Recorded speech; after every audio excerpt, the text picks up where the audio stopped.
There's still a few hours left before week 46 of 260 Minutes as part of Kaboom, but I'm recording this a little bit earlier just because I got a lot of responsibilities pre-show at this one that I got to get through before the start of the show.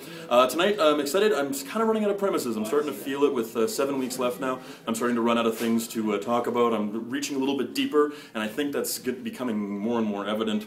That said, there are still a few lines that I like. One might be just too dirty and more shock, but we'll see how it goes.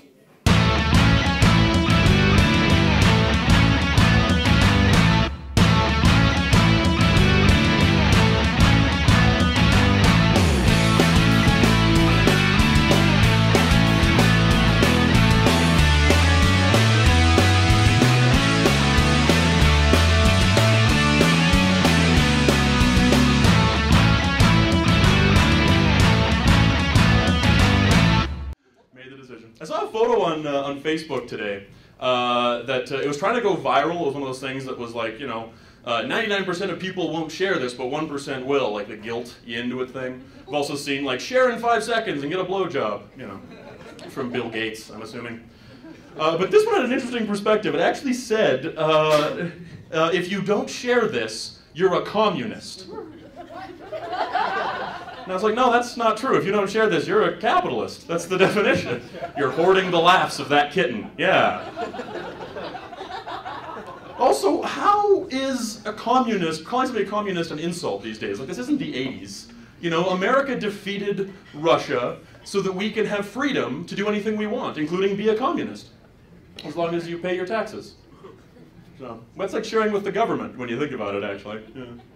I hate tax time so much, because I'm self-employed, so I just have to write these huge checks to the government this time every year, and all my friends come running up to me, they're like, oh, I got so much money back, I paid off my student loans, and I'm like, fuck no, I did. Could you at least do something with that money that I would do with it, like spend it on beer or myself? Or both, that'd be nice. Jeez. No. Oh, also this week I got an invite for my high school reunion. 10-year. Actually, that's not entirely true. A friend of mine from high school got the invite. I didn't get the invite, which really depresses me because I really wanted to decline that fucking thing. Like, aggressively decline it, the same way that the girls in high school declined me. Like, no, maybe I should just be friends with the reunion. Yeah, we'll just go for coffee sometime. Okay, fuck. So, I was surprised that reunions actually still happened at all. Like, I thought that was something that technology got rid of. Like, Facebook has enough spite for everybody. It was something from the 90s, like newspapers, payphones, and Dawson's Creek. I'm like, why are you still around? It's strange too, because like your friends in high school are largely based on your proximity. Like, you're all in the same school district and have the same severity of acne. That's why you're friends. Like, oh, you won't make fun of me? Like, that's all that it is. So I don't really... You have to actively try in today's society to lose touch with people, and I do, and it's been successful. I don't need to go to a reunion to undo all that good work. The irony is that I now have a life, I think, that is worth bragging about. Like I could shove this in somebody's face, but I don't want to anymore. Like, with more success you have, the more empathy you have. And if I had known that going in, I would have worked way less hard.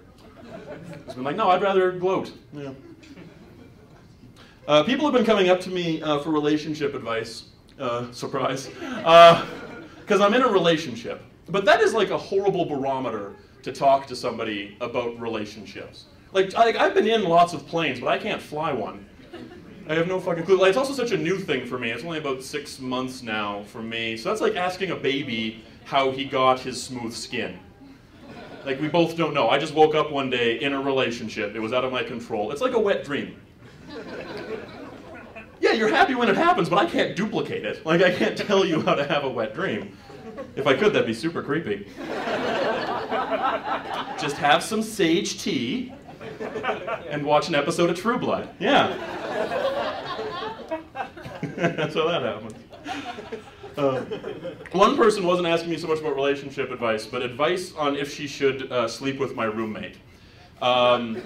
She kept coming up to me and saying, like, hey, is your roommate good in bed? I was like, I have no idea. I haven't got that camera footage yet. Like, I can't believe he hasn't found the camera yet, but that's a different story. It was also a weird thing to ask. We don't talk about that stuff. Like, I'm not sitting with his girlfriend over breakfast one day and he's showering and just like, oh, how many times did you? Like, it'd be weird if that happened. The only thing I could tell her, I was getting drunk, so I actually did say to that, I said this to her, I said, well, one night, I remember they woke me up like 5 times. And she just lost her shit. Like, she was 5 times and she ran off and found him on the dance floor. And actually just grabbed his crotch. Like, just full out, just grabbed his junk, full hand, everything to figure it out. Then she came back to me angry because she thought I was lying to her. She's like, no way, that's a 5-timer.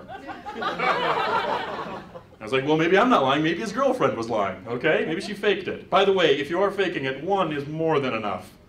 We want sleep too. 5 is overkill. I realized today that ignorance has a really good marketing campaign around it. The phrase ignorance is bliss is fantastic. Like, that's unbelievable. Like, Don Draper couldn't even come up with that. That's like Peggy Olson good. It just means that... that went better than I thought it was going to. I didn't anticipate and couldn't adjust on the fly. I'm supposed to be talking now. Yeah.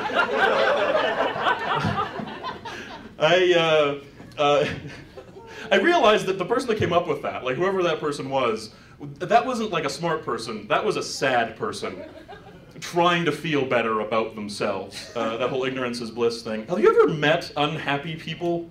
Or have you ever met happy people? Those idiots? They're just ridiculous. Like, what is this? What the fuck is that? It's like they're speaking a different language. I have no idea what's going on. I figured they probably went through product testing for this as well. Like, they had different phrases. Like, knowledge was vying, but the phrase knowledge is misery just never caught on. It is, but nobody wants to say that. Instead, we get knowledge is its own reward. But by the time you find out that the reward is sadness, it's too late. We also get knowledge is power a lot. Knowledge is power, but I've never once been sitting, sobbing, cradling my knees and generated electricity. Not once. It can power a light bulb, probably. And realized that I should never be a father. And Google knew it too, because all the ads on the side were for vasectomy. Certainly not a bad 260-minute set this evening. I think mostly structured the individual chunks a little bit backwards. I think sometimes the biggest punch was buried in the middle. So with a bit of a rewrite, I think some of that stuff can really work. And actually, a couple of things tonight that got the biggest reaction were riffs that I had to do to salvage a punchline and get a laugh. But it's certainly not a bad thing. I'm glad that my brain was working in that way this evening and ready to write on the spot like that.